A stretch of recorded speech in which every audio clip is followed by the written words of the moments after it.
Welcome back, everyone, to Two Guys and a Stack of Comics. My name is Reed. Along with me is Mike. And Mike, we are at the end. We are at the end of the Batman book that got you to pick up Batman for the first time in 8 years. Batman First Night, number 3. Dan Jurgens on this one with the final issue, along with Mike Perkins. Um, End of the road on it. We loved the first 2 issues. We get to the third one. I am a huge Batman fanboy, so I'll go second. Mike is a guy who's been checked out from Batman for a while, and this one got you back in. What were your thoughts on the finale of this series? Oh man, I am a Batman fan once again, and this comic was just so cool. Everything about it was just amazing. The artwork, I mean, some of these panels are just incredible. You know, I love that they paid attention to the detail, the time period, the dialogue. Um, I love I felt like this love interest with the actress was a little bit forced, but it was Hmm. cool because it gave uh, flavor to the time period.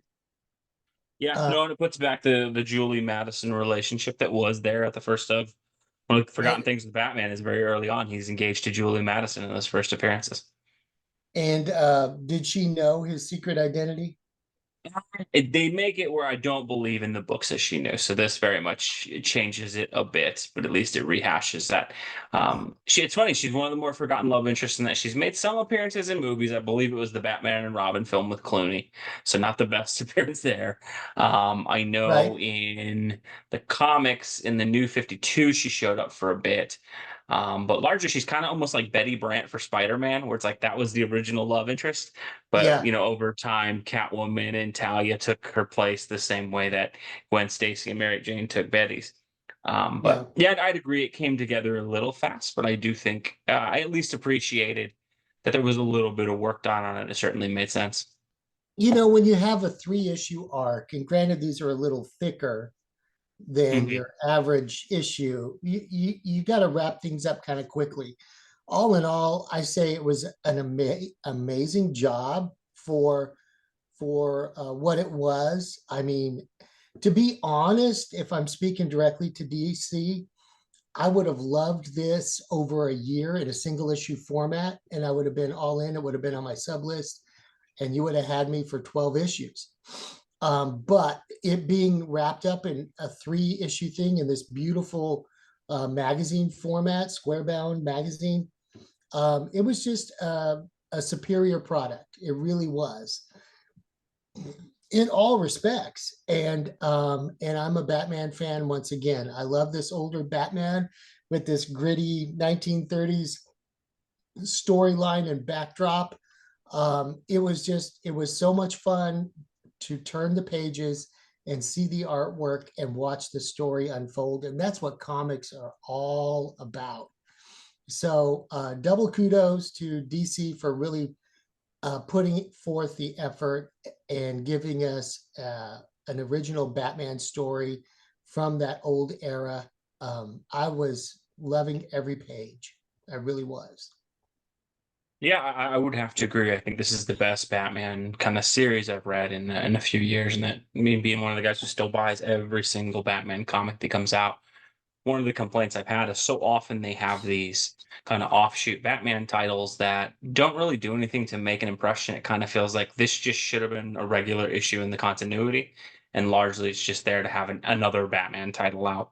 I've been This had a suckered distinct into a feel. few of those offshoots that included the Yeah. Flash over the years, and I'm like, Mhm. yeah.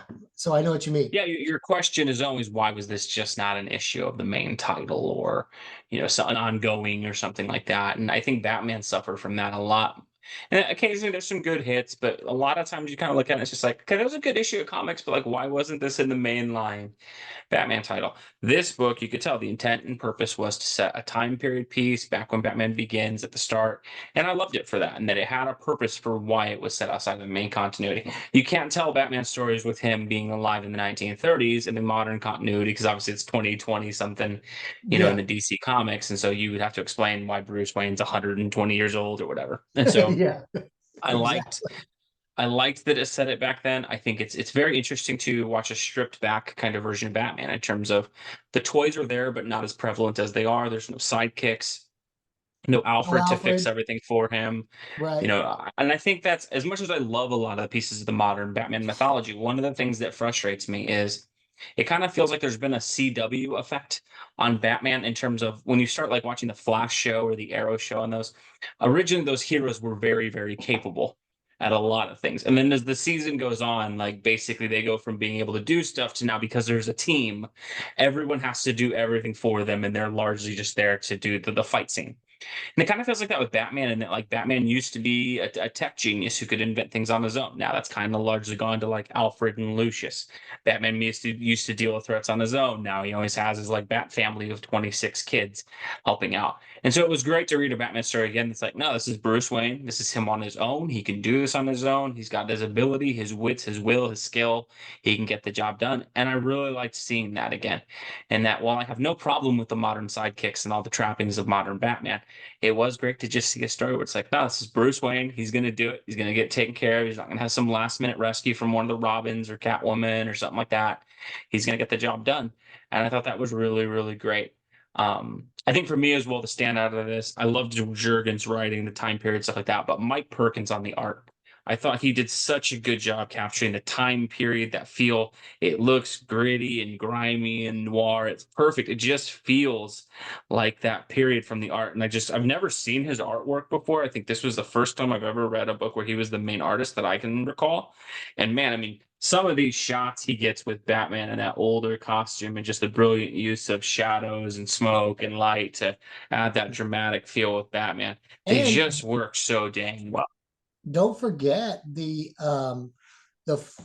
photographic, the photoplay in the background, like of Will Eisner and Neil Adams.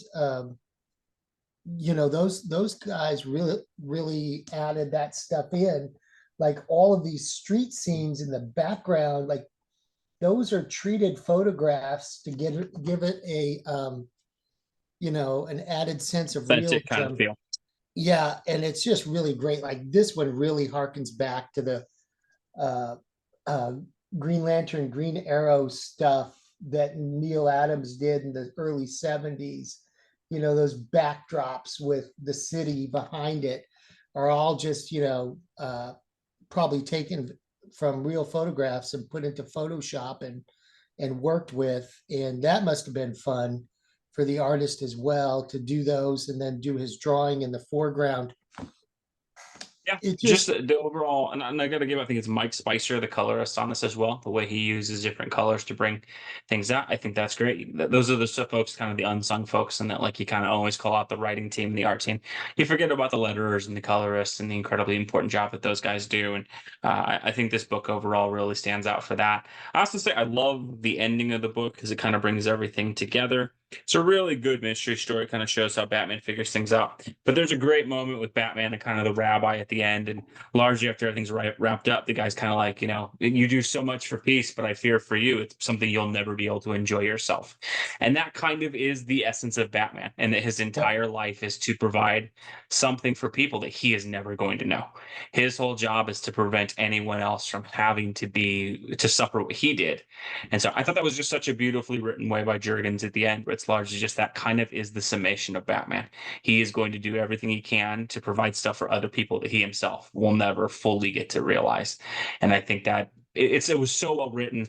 I can't believe, that this would be the end. I would really hope this is an ongoing. I think it does leave the door open where there could be some future issues. And I really hope DC keeps this going, and that Jurgens did such a great job on this. At the very least, I would want to see Dan Jurgens get and some more time on Batman as a character, and that I think he really understood and Bruce Perkins Wayne well. too I think with the art. yeah, both of them. I think they both understood the character well, the sense of drama, the sense of. I think the Gotham City they present here, and obviously because it's the 30s, it looks a little bit, but I think that's kind of Gotham, really. Gotham kind of always seems like, even in the 2020s, Gotham is supposed to be this kind of gothic nightmare that sort of looks like it's 90 years older than it is. And I Yeah, think they just captured all of that so well. I thought there was really good beats in there for Jim Gordon as well. I thought they did a good job writing him. I love the wrinkle of Bruce being friends with Gordon, that you kind of forget that in the original issues, that like Yeah, Bruce Wayne as Bruce Wayne is friends with Gordon. I just thought it set the pieces up really, really well. I really hope this continues. But I have to say, I think as a Batman fan, this is the kind of thing from offshoot books that as a Batman fan I've been looking for. And like, give me a reason why I should buy an offshoot book and not the main title. And this absolutely did that. I would say, we will do our list at the end of the year, but I think absolutely there's no way we'll do a top 10 list of books of the year without this being on it. I think this will easily be one of the best books we read absolutely. all year. Absolutely. But let us know what you guys think below. Did you check out Batman First Night #3? We checked out all 3 issues of it. I think as well, bang for your buck. It is $6.99, but it is about 60 pages, full magazine format, square bound. When you're paying $5 for a regular 20-something page issue, they really made bang for your buck for this one on purpose. But let us know as always what you think. As always, we appreciate you watching, and we will catch you in our next video. Thanks, everybody.